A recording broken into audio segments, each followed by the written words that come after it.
Hi guys, welcome back, and hello if you are new. So this is something a little bit different from the scheduled normal album reviews, interviews kind of thing that you normally get with this channel. But I just thought it was kind of, some time that you guys could get to know about me a little bit more. And I've had a bunch of questions that you've all sent in, and I will be answering them. I've got them on my screen just right next to me. So yeah, if you want to ask any more questions, feel free to drop them in the comments beneath me. But I guess let's get started because there's a good few questions here.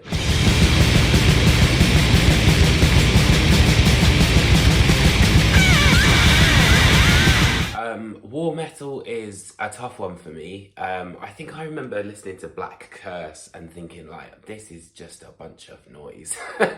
One thing I think that is really key for me is production. I'm a bit of a production snob. I don't really like lo-fi production that much. I understand what it kind of is meant to represent, but it's just not really my thing. And in truth, I guess I don't really know that much about war metal. It just felt a little bit overwhelming, I think. And I was just a bit like, there's no melody in this. It's too kind of like, the whole time. Yeah, I guess my opinion is that it's okay. I don't really know all that much about it, but from what I've heard, it's not my favourite.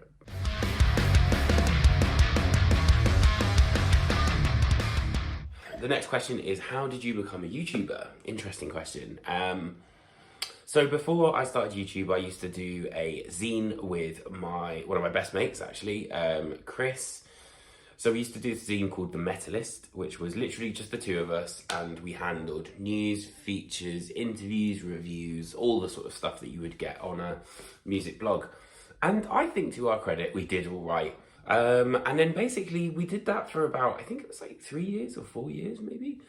I think that launched in 2014, and then by it was like 2016, 2017, I kind of just thought, I'm going to try this YouTube thing. And a lot of it was very much inspired by my wonderful wife, Laura, who basically watched loads of YouTubers. And she was kind of like, there's no one really sort of doing this kind of thing. And I thought, well, yeah, okay, fine. And at first it was super weird, like talking to the camera with no one there. But as you guys all know, I've gotten pretty au fait with it. And yeah, it all just kind of started from there. It was one of those things where I was like, I don't really know how I'm going to do this. I don't really know how to edit. I don't know how to put stuff on YouTube. I don't know how to format a video. And over time, I think it's sort of changed a little bit. Slowly but surely kind of adapting to... Actually, it's not really changed. It's not really changed at all. It's always been, reviews and interviews and things like that, which is why I wanted this Q&A to be, a chance for people to kind of like get to know me a little bit more. So I hope that kind of answers your question.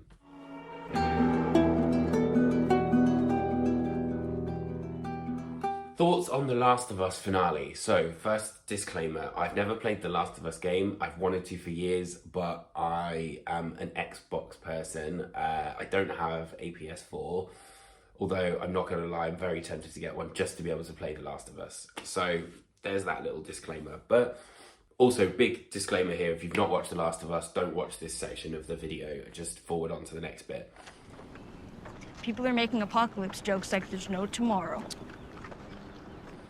So, yeah, the ending, where Ellie looks up at Joel, and, that I thought that was quite poignant. And given the fact that it was like, I think 40 minutes, they wrapped it up quite well with the hospital. But I feel like, and I don't really know anything about The Last of Us Part 2, but I feel like there was a bit when he shot that doctor, and I was like, oh, that's not a good idea, because he's the only person who could have saved anyone, regardless of if it was Ellie or someone else. So I feel like that's going to play into it. But I thought overall it was great. The only thing in terms of this season was that I kind of was a bit like, I don't really feel sort of unsafe at any points. It was kind of a bit like, the cities are really bad. And then it turned into Red Dead Redemption when they were just kind of like wandering around with the horse. And I think the first couple of episodes of The Last of Us was pretty scary, but then it was just kind of like, oh, okay, I get it. You know, it's about the relationship between humanity and losing that humanity in the face of darkness. And the Frank and Bill, that episode was absolutely incredible. Easily the best episode of the whole thing. Which, if anything, kind of heightens the fact that it wasn't about the cordyceps. But I was just like, oh, it'd be nice to see a little bit more cordyceps action happening, you know?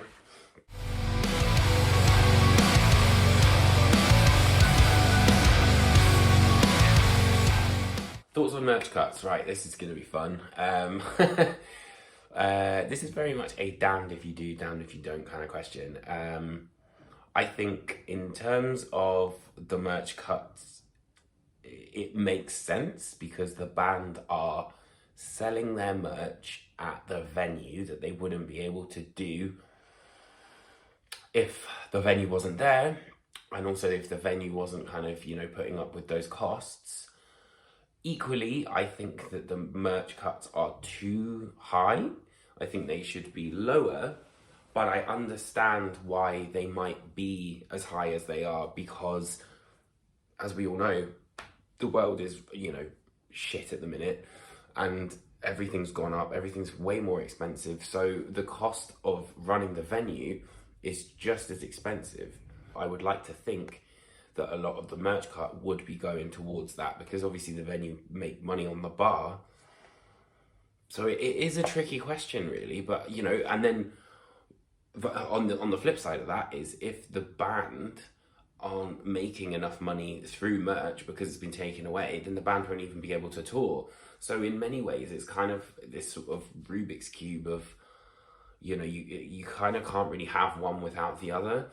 But I do think that there needs to be some form of agreement that kind of comes to light from all this, because it seems like, you know, a lot of people are kind of boycotting a lot of venues which are charging, you know, merch cuts. And like, it's important. It is very important in understanding the sort of ecosystem and how touring works and how bands really make a living these days.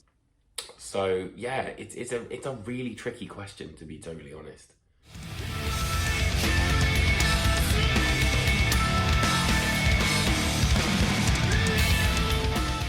What would you say your top 5 albums of all time are? This is hard. This is really hard. And I'm going off just the, you know, just off the cuff here. But the first one that always springs to mind is Between the Buried and Me's Colours. That album is like incredible. I remember, I think I heard that when I was like 14, 15 or something. And I'd never heard anything like it. I'd never heard the level of progression, the level of concept, the level of musical ideas. It's just absolutely incredible. I'd say Opeth Ghost Reveries, that was probably one of the first sort of death metal records I'd ever heard. And I remember distinctly listening to it. It was a cold, like, winter night at, like, you know when it gets dark super, super early. I was just walking home from school, and I think it was like a Metal Hammer cover mount thing that I was listening to, or I'd ripped onto my MP3 player, and Ghost of Perdition came on, and I was just like, what is this? This is the craziest thing. It's so many different amalgamations of all these different sounds. I didn't even know about any of the genres because I was basically listening to Killswitch Engage at the time, Limp Bizkit, you know, that sort of stuff, gateway bands. Which is why I never shit on gateway bands, because if there's not gateway bands, then how would you ever get to the likes of Opeth? No one's born and thinks, hey, I'm going to listen to some Anal Nathrak. Another one would be Steve Wilson, The Raven That Refused to Sing. Incredible album, one of my favourite albums of all time. I could listen to that on repeat, like forever, 100%. I'd have to say the Black Dahlia Murder, Nocturnal. There's a huge emotional significance for that album for me for multiple reasons, as I've kind of outlined in some of the other videos. But I just think it's a front to back fucking ripper of an album. It's so great, and was very much, I think, a catalyst in me really delving into the deep sort of death metal dive that I've done and seemingly not come out of. Oh, Tool, 10,000 Days, 100%. I could listen to that album and probably have listened to that album over 1,000 times. It is absolutely one of the best records. It's Different to Lateralis. I love Lateralis, don't get me wrong. But I like how heavy this one is. You know, this is like the metal record that Tool made. Yeah, without a doubt, that album is one of my favourite albums of all time. I'm just trying to look at my record collection, which is literally just over here. And I would also say Dream Theater's Metropolis Part 2, Scenes from a Memory. That is absolutely amazing. One of the best concept albums ever created. That's another one. My Chemical Romance, The Black Parade, is one of the Desert Island discs. I will fight that album until I die. It is one of the best albums ever made. It's absolutely brilliant. It's one of those albums where if I hear one song, I have to listen to the whole thing.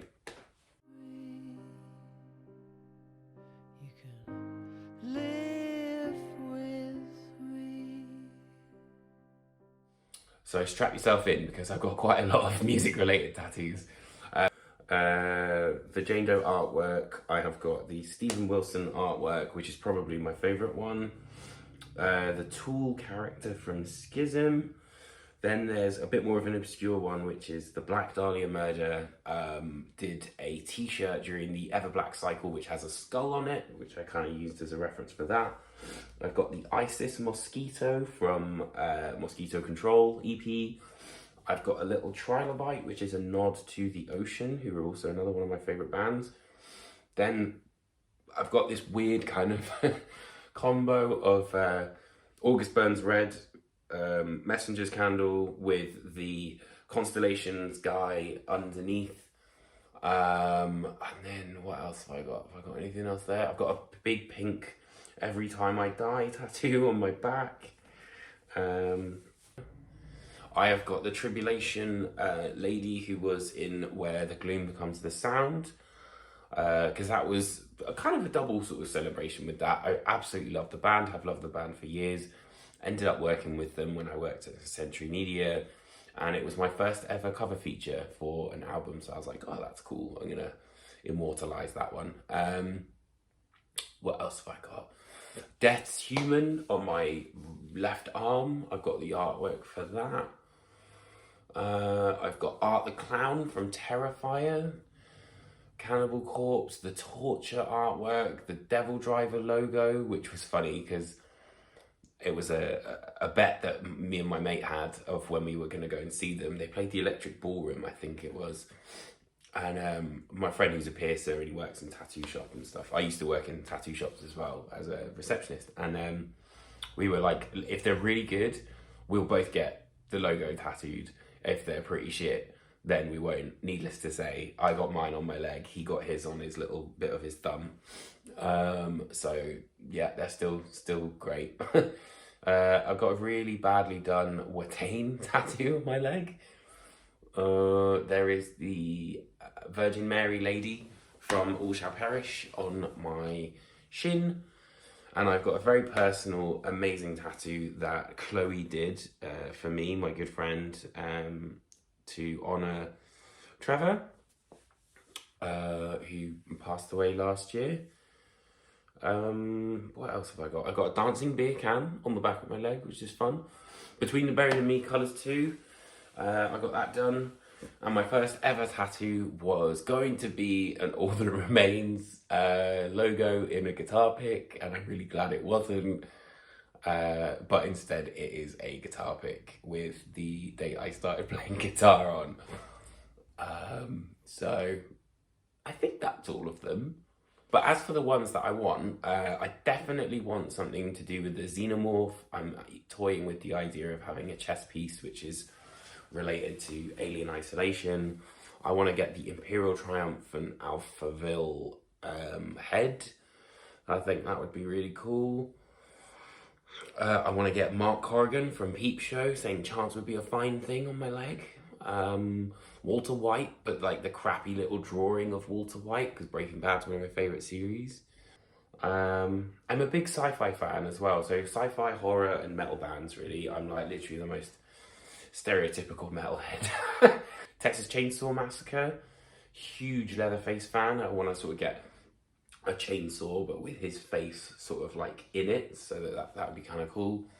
I actually want to do like a movie villain sleeve, to be totally honest, or like a leg sleeve or something like that. That would be really cool. Oh, and I don't think I told you about my favourite. I would say my favourite is a toss-up between my Stephen Wilson, Raymond That Refused to Sing, and also my latest one, which is, well, not quite latest one, but my memorial to Trevor. That's definitely one of my favourites for sure.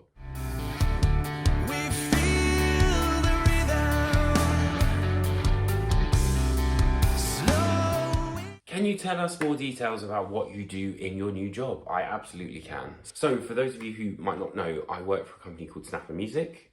They have basically 3 different record labels, which is Peaceful Records, Kscope and Madfish Music. All house very, very different genres of music, but I love that. I love the sense of eclecticism that Snapper has. And my official title is Press and Marketing Coordinator. So I will do anything really to do with promotion and some marketing on top of that. So that will be essentially coordinating worldwide PR. So I'll be sort of like the hub. So I'll get all the press releases sorted, anything to do with what we're going to be sending out to the PRs, and then the PRs send it directly out to their contacts, their journalists, all this sort of stuff. But I also do campaign management as well, which is kind of, looking at the overall campaign from the start right until the end, which is not just release. There's so much more after release of, what you do in terms of marketing and things like that. I also look after Kscope, Peaceville and Madfish's websites, so update them, write press releases, I put together social assets as well, so lots of the Photoshop sort of stuff that I've learned through doing YouTube, which is really, really cool. And a little bit of A&R as well. It's kind of a lot of different things, but anything that's to do with getting the word out there about the label and the artists that we've got. And currently we've got so many artists on campaign. The Times Guard are on campaign for Peaceville. Hell Ripper have just released their new album, absolutely fantastic record. We've got Clone on Kscope. We've got Empire, who are a new signing, really, really, really great band. Madfish, a lot of it is to do with reissues and box sets. I'm working, new releases, but also releases that have been released, but they'll be reissued or repurposed and, with new content. So it's really, really, really broad spectrum of things, basically. So I hope that answers what you were sort of asking. The most important question, is mayonnaise an instrument? No, Patrick, mayonnaise is not an instrument. I'm a massive SpongeBob fan. That's actually one of the things I want to get. I want to get SpongeBob, but as like a death metal dude. I think that'd be really funny.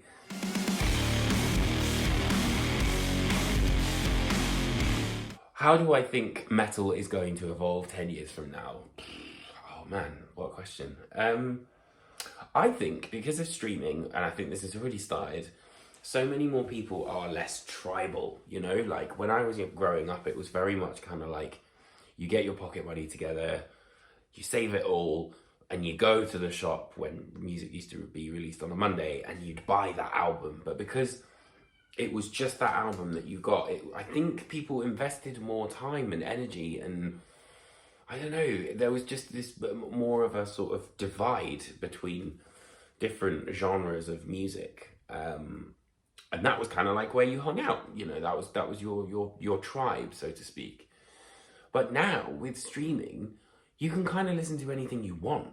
So I think that's already having an effect on the younger generation now, because we're seeing so many different ideas and so many different genres, fashions, ethics, all kind of come together to form something that is completely different. I think it's more to do with the fact that people are taking from so many different ideas and cultures and embracing that, and as you should, and that's going to create something totally different. We're seeing it at the moment with this like new gen movement, which is very much pop focused, but also I think it borrows from fetish a little bit. So that's the kind of fashion style about it. It's very garish, it's quite aggressive, I would say. It's kind of like a new version of metal, but really music is always about the culture and the times that people live in. When it was the 80s, people were pissed off, and that's why we got thrash. Things are pretty pretty weird at the minute, and you know the world is not a great place either.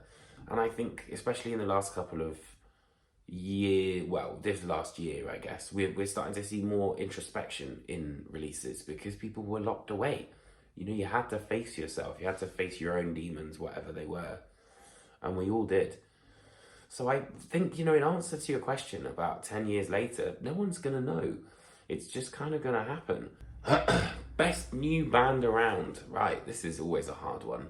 I would say, depending on how new is, Unto Others, 100% one of my favourite bands. Absolutely amazing bands. I love the guys as well. They're such lovely dudes.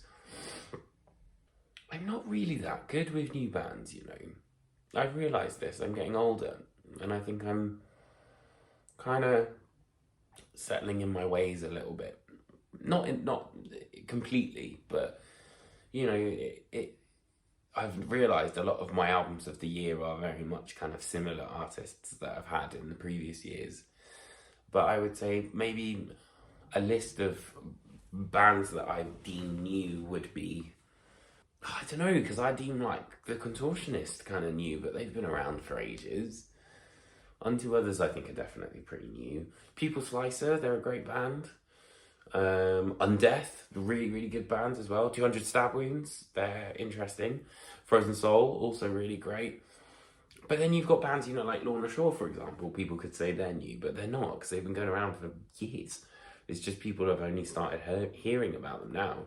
But yeah, let me know about some of your favourite bands. Like, what are your new bands? And, you know, because I always like to hear it.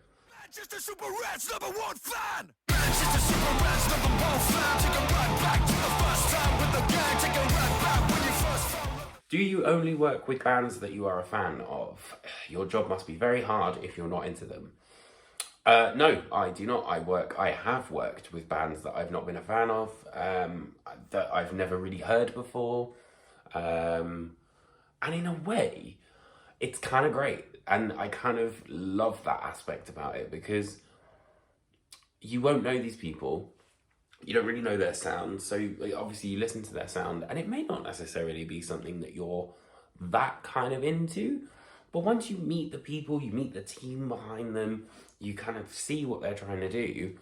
And it really makes you fight their corner, I should say, for them even harder, I think. So in a way, I kind of like that. I like the fact that there is some element of, you know, you're going to be working stuff that is not familiar to you, or, you know, you might not be a fan of initially, because often you will end up enjoying that music just by proxy.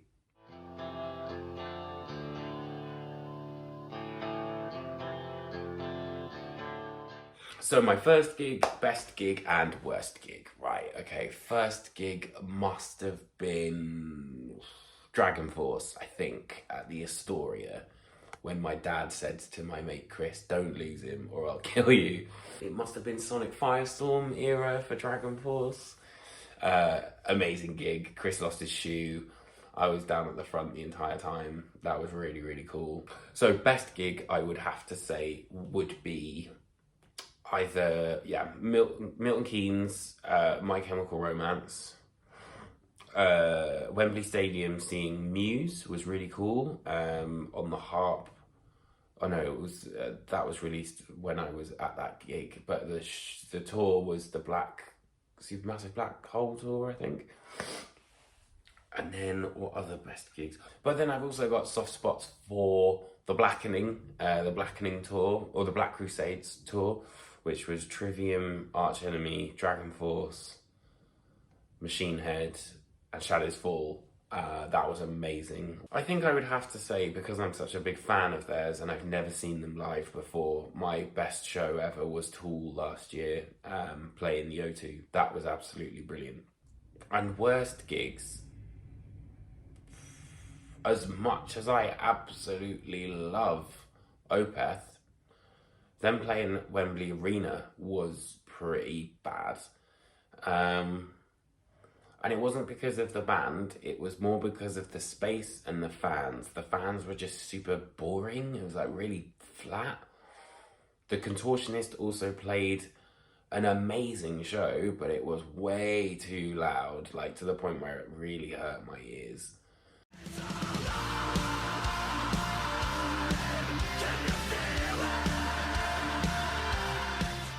So who was someone that you met that was completely different to what you expected them to be, and you wanted a good example and a bad example?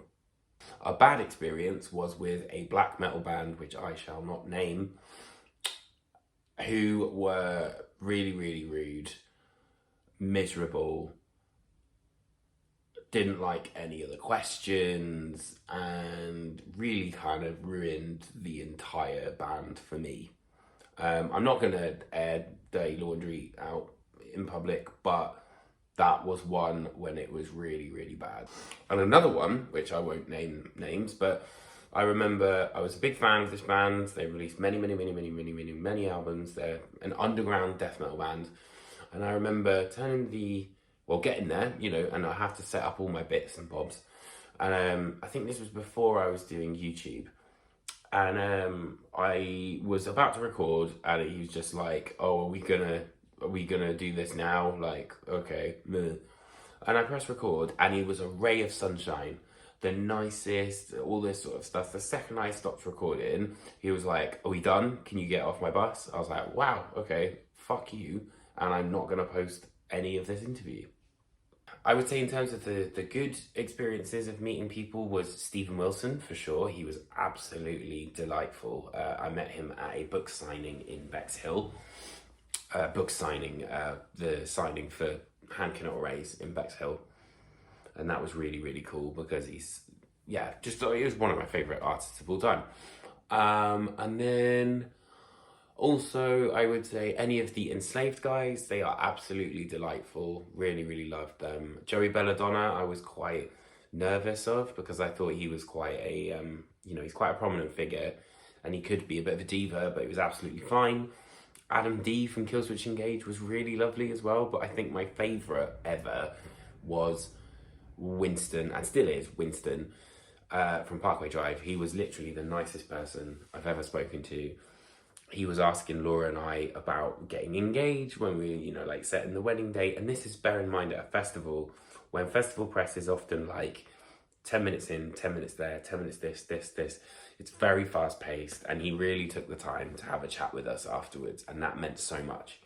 And ever since, I've been even more of a Parkway Drive fan. So yeah, I would say those are the sort of the best experiences. And that's it so far for the questions that I've got. So if you liked this video, please do let me know because I'm more than happy to make another one. And if you have any more questions, put them in the comments underneath here and I'll add them to this sort of list and then we can do another one of these fairly soon. Feel free to ask whatever you want. I'm more than happy to talk about anything.